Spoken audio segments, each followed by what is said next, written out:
Merci. Alors merci à tous d'être là. Merci Céline pour la présentation. Et puis je voudrais principalement remercier Alice van der Klee et Bronia G. Ilgen, qui toutes deux ne sont pas là. C'est la modestie qui les caractérise, qui leur interdit d'être présentes quand on les cite. Mais sans elles, eh bien, nous ne serions pas ici au Café des Arts. Et elles ont tout fait pour que, malgré le calendrier affairé de l'UQAM, eh bien, je puisse parler. Et surtout répondre à cette question qui, ne nous en cachons pas,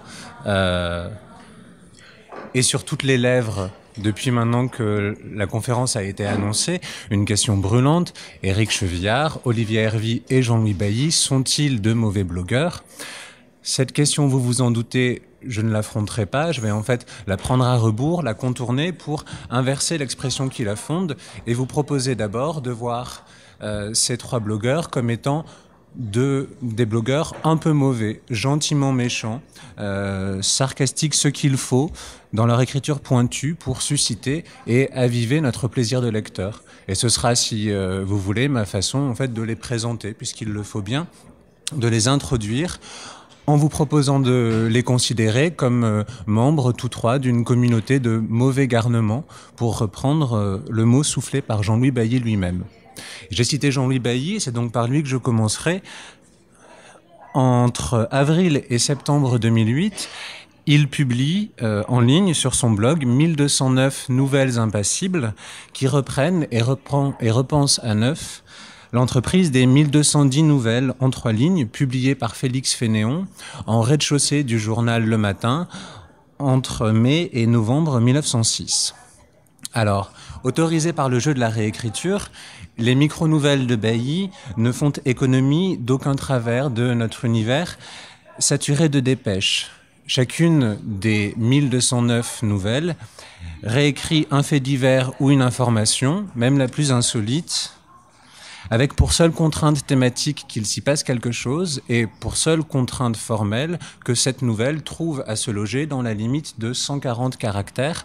Vous aurez reconnu là la limite imposée à ceux qui aujourd'hui ont décidé de tweeter. Alors qu'il s'agisse du bébé panda roux, étouffé par le lait d'une chatte l'ayant recueilli, qu'il s'agisse de l'initiative des Canadiennes adressant leurs culottes ou, pour les plus motivés, leurs strings à l'ambassade de Birmanie en signe de protestation, qu'il s'agisse encore, je cite, de la joie mêlée d'inquiétude chez les francophones à l'annonce du doctorat honoris causa décerné par l'Université Laval à Céline Dion, eh bien, à chaque fois, c'est le montage continu des brèves les plus diverses qui travaille à cet objectif annoncé par Bailly que jour après jour s'esquisse toute seule une comédie humaine pour lecteurs pressés et auteurs laconiques. Alors certes, je dois reconnaître que j'ai pour l'instant un peu choisi les exemples que je vous ai donnés, notamment quant à Céline Dion, peut-être par vengeance tout simplement, mais rassurez-vous, ce n'est pas la seule fois que la chanteuse apparaît. Elle fait retour en juillet 2008 et je voudrais vous lire à ce propos, ensemble, l'entrée la mentionnant et celle qui la suit immédiatement. Cérémonie brillante pour les 400 ans de Québec, invités prestigieux tels Jean-Pierre Raffarin, immenses artistes tels Céline Dion les illustrent. Entrée suivante, grâce à l'excellence des méthodes qu'il est traîné, Schwab n'aura mis que 12 minutes à mourir dans sa prison de Floride, 17 ans après son crime. Et voilà le procédé qui m'intéresse, c'est-à-dire la confrontation malséante des informations qui nourrit un sarcasme cernant de toutes parts ces 1209 nouvelles. Ce sarcasme se trouve à la fois en leur cœur, dans l'écriture rhétorique très serrée de chacune, mais il se trouve aussi en leurs entours, dans l'enchaînement indifférencié du plus futile, alors c'est Céline Dion ici, mais c'est Angelina Jolie ou Carla Bruni plus loin, enchaînement du plus futile avec ceux qui ne devraient pas s'y trouver mêlés, à savoir, dans le cas qui nous intéresse, la mort d'un homme et la mort décidée, légalisée par une société composé d'autant d'hommes laissant faire et d'hommes dont nous sommes malheureusement. En juxtaposant ainsi l'un à la suite de l'autre tous les bruits médiatiques qui font notre quotidien, le projet de Bailly pointe, je crois, autant de lieux possibles d'une démission du sujet. D'une démission du sujet non plus dans sa capacité à intervenir directement dans le monde, mais à tout le moins dans sa capacité, plus précieuse peut-être parce que plus labile, à savoir prêter la juste attention à sa rumeur. Or, ce n'est pas autrement que le même Bailly présente l'entreprise menée depuis 2007 par Éric Chevillard. Je le cite, « Une pratique hygiénique se répand depuis 3 ans, avant ou après le brossage des dents, lire sur le net le triple billet quotidien de l'autofictif. Ainsi, le conformisme qui carriait nos méninges, le tartre du bon sens qui se déposait sur nos lobes, le déchaussement qui menaçait nos synapses, font place à la délicieuse sensation que nos pensées matinales ont l'haleine fraîche. » Et si Chevillard joue avec le vilain titre, comme il l'annonce, qu'il a donné à son blog, l'autofictif, c'est parce que bien sûr, il parle d'abord de lui, de sa vie intime, sa vie de famille et sa vie d'écrivain. Mais il n'en épargne pas moins pour autant, alors Alexandre Jardin, gentiment qualifié de morpion de la littérature, il ne passe pas sous silence les aléas et déplacements de celui qu'il qualifie, qu'il nomme notre souverain, et qui n'est autre que le président Sarkozy, ou bien encore, il n'épargne pas telle voisine de café, belle abandonnée à l'écriture et à la lecture, mais voilà, abandonnée à la lecture de Marc Lévy et à l'écriture consciencieuse de ses grilles de haïku, pas plus qu'il n'épargne telle autre, tout aussi belle, mais que le titre du roman dans lequel disparaît son doux visage défigure comme la lèpre, dit-il. Et je ne m'y interdis rien, prévient Chevillard, c'est le principe, ni même à l'occasion l'assassinat ou la riposte, qui serait mieux dire, mais quelques victimes ayant à chaque fois ouvert les hostilités, sinon contre ma vulnérable personne, du moins contre ces mondes menacés où elle trouve paradoxalement les refuges les plus sûrs, l'Afrique ou la littérature par exemple. Le mot de riposte ici m'intéresse parce qu'on le retrouve, je crois, articulé à la volonté bien installée de nuire à la bêtise dans le travail d'Olivier Hervy, dont les aphorismes publiés chez Pierre Ménard sous le titre « Expertise » en 2007, ou depuis dans différentes revues, sont régulièrement republiés sur son profil Facebook ou via son compte Twitter. J'en donnerai seulement quelques exemples. « Les amis d'enfance sont comme les jouets. Vient un moment où il faut s'en séparer. » Autre exemple, encore une bande dessinée où des rescapés évoluent dans un monde en ruine, l'imaginaire n'a pas survécu. Et alors je laisse ceux d'entre vous que ces aphorismes auraient séduit partir à la quête d'autres, tout aussi fins et tournés sur la toile. Voilà pour ce qui pourrait être la présentation de ces blogueurs, leur présentation en blogueurs un peu mauvais, je dirais en tout cas affectueusement mesquins et gentiment méchants, piquer ce qu'il faut pour nous ravir. Mais ils n'en sont pas moins de mauvais blogueurs, j'y arrive, puisque, alors je vous remercie de m'avoir suivi jusque-là et de ne pas m'avoir interrompu, mais j'ai uniquement cité des ouvrages, des livres dont certains exemplaires sont sur la table, et c'est peut-être là le premier mauvais tour joué par nos mauvais blogueurs. Ils n'en sont pas restés à la publication en ligne, prodige bon ou mauvais de la littérature à l'heure du web 2.0. Ils nous ont en quelque sorte refait le coup du fils prodigue, puisqu'à ce titre, la très belle initiative de la maison d'édition L'Arbre Vengeur, qui publie déjà Chevillard et Bailly, et qui va accueillir très prochainement Hervy, eh bien cette initiative, audacieuse, on pourrait même le dire, dans le contexte qui est le nôtre, leur offre la possibilité, eh bien, avec la mauvaise foi et le côté crâneur des mauvais garçons, de pouvoir clamer avoir inventé le papier, pour reprendre le joli mot d'Éric Chevillard. Et c'est ce qui me permet, alors non sans complaisance, de vous demander de me qualifier ne serait-ce qu'un instant de mauvais conférencier. Après tout, j'y ai droit moi aussi. Et pourquoi ? Parce que en annonçant 3 expériences de littérature contemporaine, je ne suis peut-être jamais que tombé, pieds et poings liés, dans la mauvaise blague de nos mauvais blogueurs. Plus sérieusement, et c'est ce premier point qu'il me semble important d'aborder, c'est sur celui-ci que je voudrais insister, je ne crois pas à l'expression de littérature numérique très heureuse. Quelque chose en elle me dérange, ne serait-ce que parce qu'on en a tous fait l'expérience. Adjoindre un qualificatif au mot de littérature, c'est immanquablement lui retirer soit une partie de sa capacité, de ses pouvoirs, ou encore en restreindre la réussite. C'est la littérature populaire, la littérature de jeunesse ou la littérature érotique. Ce sont ces livres qu'on lit à 1 ou 2 mains, mais dont on n'avoue la lecture jamais que du bout des lèvres. Or, je crois qu'on peut tenir, et qu'il faut même s'accrocher, à la définition de la littérature comme une puissance telle qu'elle ne connaît aucune limite, selon le mot de Blanchot, que j'affectionne. Blanchot qui, après cette définition, posait la question suivante, mais quand y a-t-il littérature ? Qui est précisément la question qui, me semble-t-il, travaille les 3 expériences de blog que j'ai voulu réunir ce soir. qui est la question également qui nous intéresse, nous, puisque lecteurs de blogs et autres investissements par l'écriture des médias sociaux, du type Facebook ou Twitter, eh bien, ne sommes-nous pas confrontés à ce moment où les signes de la littérature, les repères sur lesquels on appuie paresseusement peut-être notre perception du geste littéraire, eh bien, ces repères vacillent. Et vient alors par la bande une seconde interrogation, mais qui n'apparaît pas moins inévitable, à savoir ces signes sont-ils... ce moment est-il singulier plutôt? Ce moment est-il critique? Ou s'inscrit-il plus simplement dans le libre jeu de l'évolution continue, de la malléabilité, de l'élasticité maintenue du concept réconfortant, certes, de littérature? Parce que, à en croire les discours qui nous sont encore exactement contemporains, et je pense aux publications de cet automne, nous serions rien moins que après le livre. C'est le titre de l'essai de François Bon, un essai d'abord publié sur Le Tiers Livre, son site, et, vous apprécierez l'ironie du procédé, édité cet automne par Le Seuil, en septembre. Alors, je partage, certes, avec Bon, l'idée que je trouve à la fois forte et très belle, que nous avancerions dans l'imprédicable, que nous nous situerions aux prémices d'une modification et d'une modification quasi anthropologique dans notre rapport à la lecture. Mais je ne m'en méfie pas moins de ces discours prophétiques et surtout de la pulsion animant celui qui les tient et le poussant à se réclamer à tout prix singulier, à se vouloir non pas simple passant dans l'histoire, mais véritable passeur d'un âge pertinent à un autre, d'une conception pertinente de la littérature à une autre. À cela, en effet, j'aurais deux réserves et je les ai avancées déjà. La première serait relative à cette hybris, à cette démesure du voyant ou du prédicateur. Et la seconde réserve, elle est déjà présente dans ce que j'ai dit des trois blogueurs qui nous intéressent, elle tiendrait à l'hybridité des expériences dont je rends compte. Expériences qui, quoique étant nées sur Internet ou trouvant à s'y déployer, eh bien, ne rendent pas caduque l'objet livre, mais savent peut-être en partir pour mieux y revenir.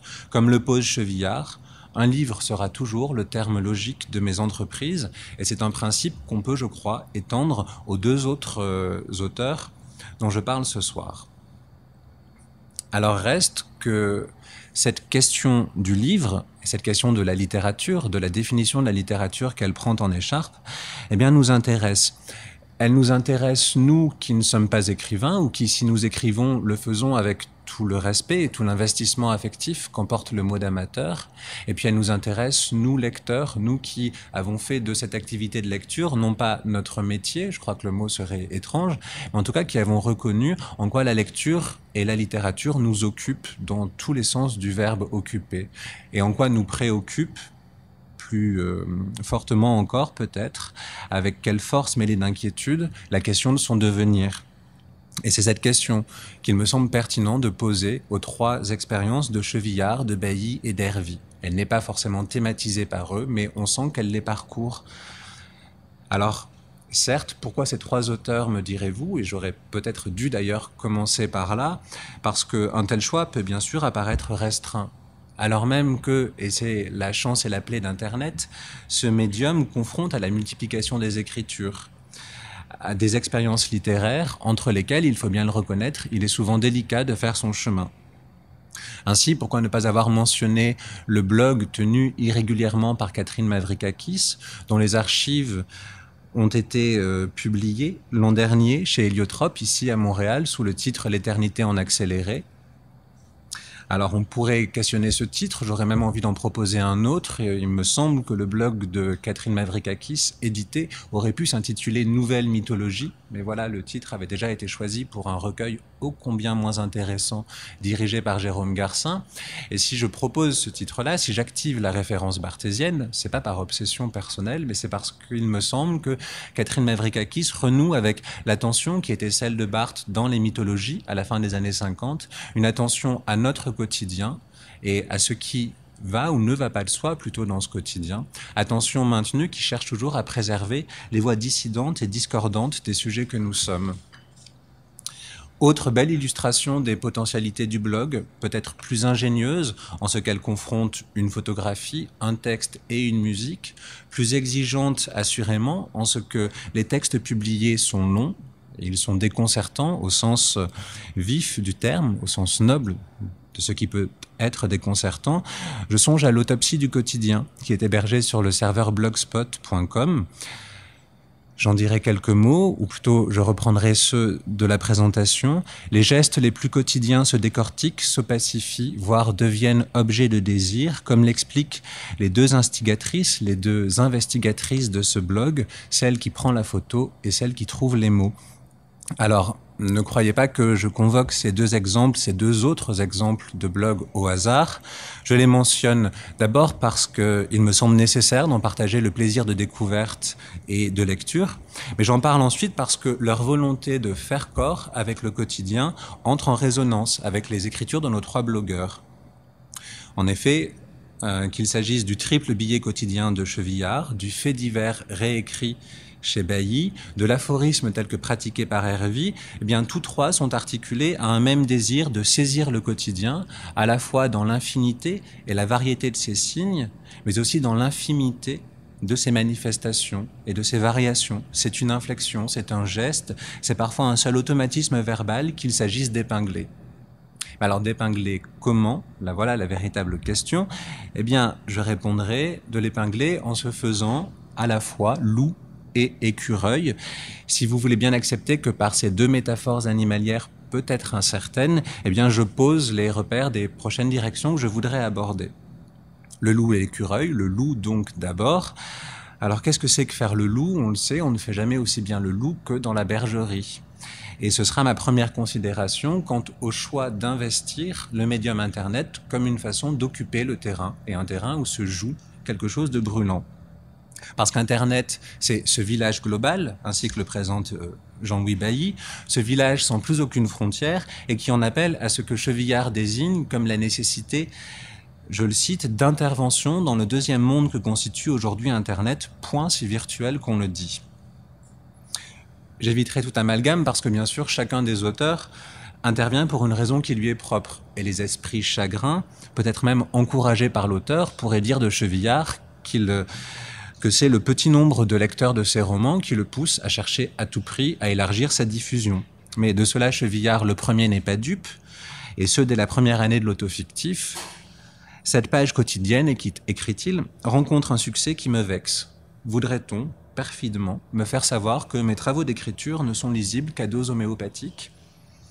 Et alors, derrière la mise en scène d'un narcissisme blessé, eh bien, se laisse entendre les inquiétudes que l'on sait, que l'on partage et que l'on imagine aisément quant à cette lecture papillonnante et toujours distraite qui est la nôtre sur Internet. Cette lecture contrainte par des limites à la fois matérielles, mais aussi, je vais hasarder le mot, des limites physiologiques, puisque de règle générale, et je n'y reviens pas, il convient que la taille de l'écran soit celle du texte. Et plus le texte est grand, plus on a tendance à vouloir passer par le support papier.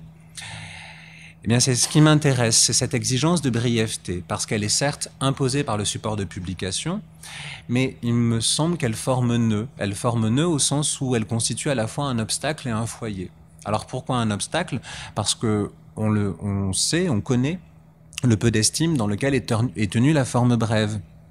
Qu'il s'agisse de la note ou du billet, quand elle est laissée en suspens, quand elle n'est pas colligée en un recueil qui viendrait lui donner a posteriori une pertinence, un ordre caché. On pourrait ici, j'ai envie de dire pourquoi pas, citer Georges Perros, parce qu'après tout c'est vrai, on le cite très peu, Georges Perros qui redoutait que ces papiers collés ne soient lus comme symptômes d'une paresse, une infirmité, un dilettantisme. Et Chevillard se débat dans le même souci d'une légitimité littéraire conditionnelle, parce qu'il aurait investi cette forme douteuse qu'est la note. Et voilà comment il se défend. On prend souvent l'écrivain pour un oisif, alors que, non content de tenir le journal de Jules Renard, il doit encore assurer la correspondance de Flaubert. Et cet écrivain qu'il cherche à réhabiliter, c'est bien sûr lui-même, c'est celui qui s'est frotté au blog, ce vilain mot comme il l'avoue. Et s'il qualifie le blog de vilain mot, je crois que c'est en une protestation linguistique qui passe sous silence la véritable gêne, à savoir la possibilité de s'emparer d'un support préexistant, le weblog, ce carnet de toile, pour le dire en joli français, qui, pendant ces premières années, a été réservé aux adolescents et aux adolescents bavards. Mais où aucun littérateur digne de ce nom n'oserait s'aventurer sous peine de perdre le prestige symbolique de l'édition papier. Les écrivains brefs, phrases courtes, livres minces, se désolent Chevillard, ont aujourd'hui les faveurs du public. Et je crois qu'il se désole non sans désigner le lieu précis de l'occupation littéraire qu'il entend mener d'Internet et du choix quasiment stratégique qui est fait par lui de publier également sur ce médium. C'est le même affrontement malaisé pour Bailly, Jean-Louis Bailly, ses nouvelles impassibles.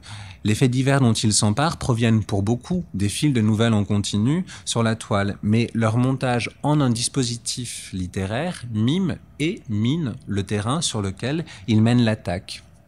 Or, Bailly, je l'ai évoqué rapidement en introduction, légitime d'abord son entreprise sur le modèle de Phénix Fénéon et se réclame du plaisir féroce de son prédécesseur à épingler en entomologiste la bêtise sous toutes ses formes. Mais là où Fénéon inventait les faits divers qu'il publiait, et Bailly se garde bien de le dire en introduction, eh bien lui, Bailly, reconnaît n'en avoir imaginé qu'un seul et se contente de tisser ensemble les discours journalistiques, et ce, afin de dénoncer, je crois, leur indifférenciation indécente, puisqu'on va trouver côte à côte les supporters du PSG, le club de foot, de soccer parisien, les mésaventures des people ou des politiques, mais qui parviendrait aujourd'hui à les distinguer, comme les échos des tortures, des condamnations à la peine capitale, des exécutions qui se côtoient et qui viennent inquiéter la capacité de nos journaux, sous forme papier ou en ligne, à renseigner véritablement ce qui, de l'actualité du jour et de chaque jour, mérite d'être su, mérite d'être pensé, d'être réfléchi. Alors la lutte pour Bailly, elle ne passera pas par de longs discours, elle passera par la réécriture de ce que racontent les journaux. J'en donnerai exemple à l'aide de 2 entrées qui fonctionnent sur le même principe. Première entrée, Marseille, 30 degrés, les nudités de la plage du Prado, une jeune musulmane ose exposer son cou, le pudique mari lui brise le nez, 2 ans, 6 mois ferme. Deuxième exemple, Éméché, 2 stupides de 17 ans avaient jeté des objets sur les autos depuis le pont de Pontchâteau, 44, tuant un adolescent, 2 ans et 3 ans ferme. Le procédé, je l'ai dit, est identique puisqu'il s'agit, par le recours de l'hyperbate, par la juxtaposition de phrases nominales, eh bien de laisser à nu tout lien logique et surtout de laisser à l'appréciation du lecteur le soin d'interroger ce qui nous concerne dans ces petits événements, ce qui nous intéresse, ce qui nous interpelle, non seulement quant à la bêtise ou à la stupidité humaine, mais aussi quant à la réponse qui apporte la justice et la société qui se réclame d'elle. Dès lors, la brièveté de la forme, gênante en ce qu'elle pourrait empêcher le déploiement de la chose littéraire, est ici faite principe d'une écriture poétique trouée. On ne trouve aucun commentaire de la part de Bailly, mais un travail de la phrase qui mérite qu'on s'y attarde avant que je m'étouffe. Et ce travail qui parcourt les 3 expériences que je réunis ce soir, ce sera, si vous voulez, la deuxième direction que j'emprunterai, celle de l'écureuil. Alors pourquoi en effet ne pas voir nos blogueurs, nos mauvais blogueurs, en écureuil, puisqu'après tout, comme tout écureuil, ils font réserve, mais ils font réserve de phrases. Il arrive, écrit Chevillard, que notre œil insolite, dans les galimatias de cette prose, isole une phrase possible, mais qui se défait aussi vite que le cheval et l'aigle dans le vent, dès que nous battons des cils. La phrase « objet désiré »,« objet réservé » est aussi labile, aussi fragile qu'un motif dans les nuages, mais il n'empêche, je crois, et je le crois fermement, que ce que le blog permet d'explorer, c'est précisément cette fascination pour la phrase.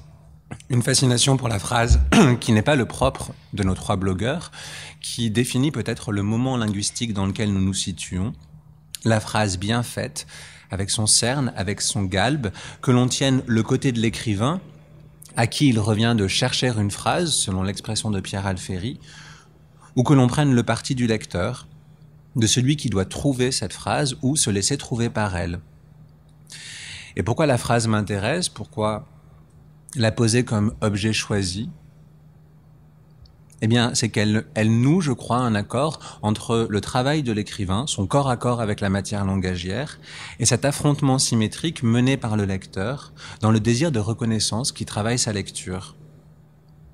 Et si l'écrivain fait monstration sur son blog de son activité de noteur cupide, comme l'avance Chevillard, cette cupidité trouve une forme sens idéale en laquelle loger ses aspirations, c'est l'aphorisme. Alors bien sûr, il convient ici d'entendre l'aphorisme dans la plus large de ses acceptions, dans tout ce qu'il recouvre comme proposition, à la fois l'avancée morale, mais aussi la proposition poétique, c'est-à-dire de voir l'aphorisme y compris dans le désir de réduire les plus hautes aspirations humaines à la danse de l'orang-outan, c'en est un exemple, comme dans la nécessité de déceler, autre exemple de Chevillard, la beauté où elle se trouve, aussi éphémère et aussi triste soit-elle, je le cite, « Dans le rayon de soleil dansaient des poussières, je m'approchais, les hommes, c'étaient les hommes. »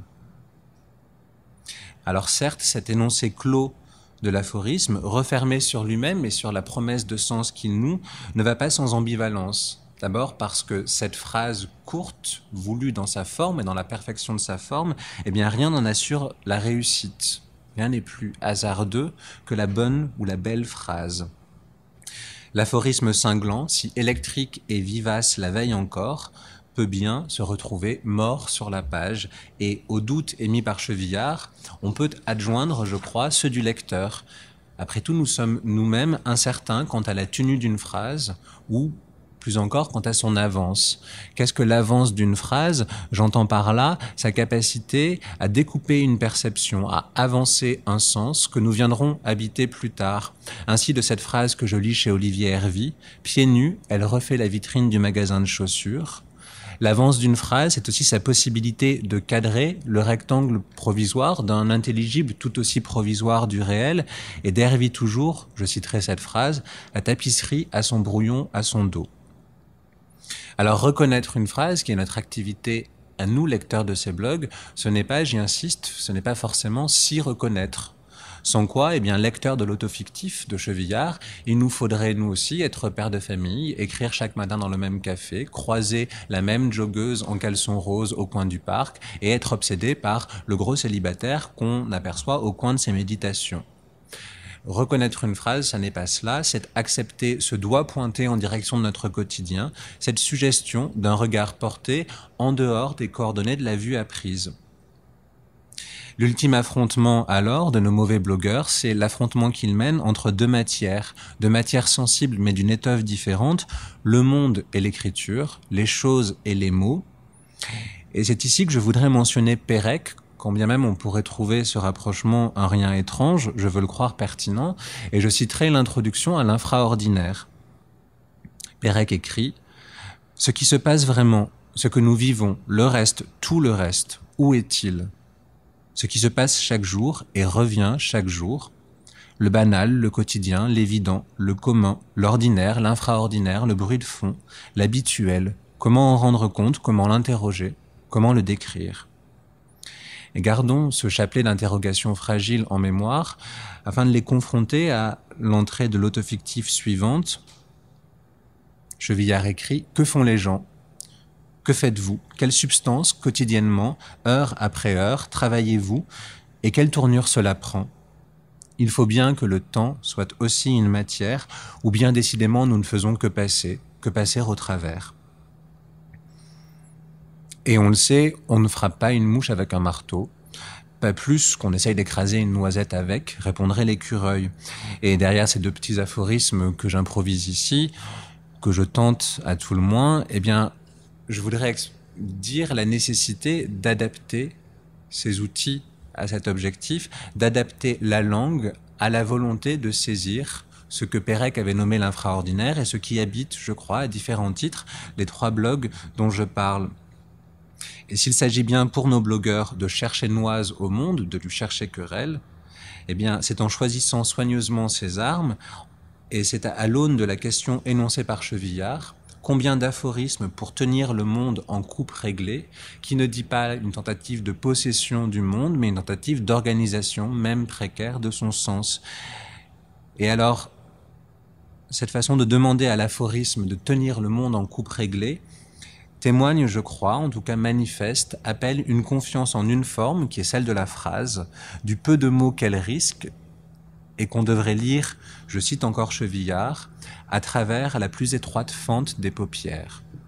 Savoir accommoder notre œil sur ce que la main a su accommoder du monde, c'est peut-être ce que ces blogs, dans la brièveté des formes qu'ils mettent en ligne et qu'ils soumettent à notre lecture, nous demandent.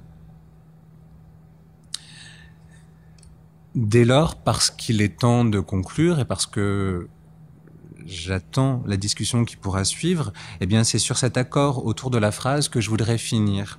Un accord entre la gracilité du monde et la fragilité du regard qu'on peut porter sur lui. C'est en effet peut-être là la chance de la publication régulière, de la publication quotidienne du blog, dans l'immédiateté qu'offre Internet, c'est de pouvoir recueillir hors système, hors tout projet d'ensemble, ces énoncés brefs, ces énoncés denses, détachables, mais qui s'imposent à nous parce qu'ils semblent ajustés au plus près des défauts d'accommodation de notre œil. Et je m'appuierai ici sur ce très bel aphorisme de Chevillard. Sur les bords inférieurs et supérieurs des paupières, nous appelons cils l'effilochage d'une couture rompue. Ce monde n'est pas fait pour nos yeux. Et si le monde n'est pas fait pour nos yeux, et s'il demande un travail de couture, de suture, eh bien c'est, je crois, l'atelier de phrases qui le permet.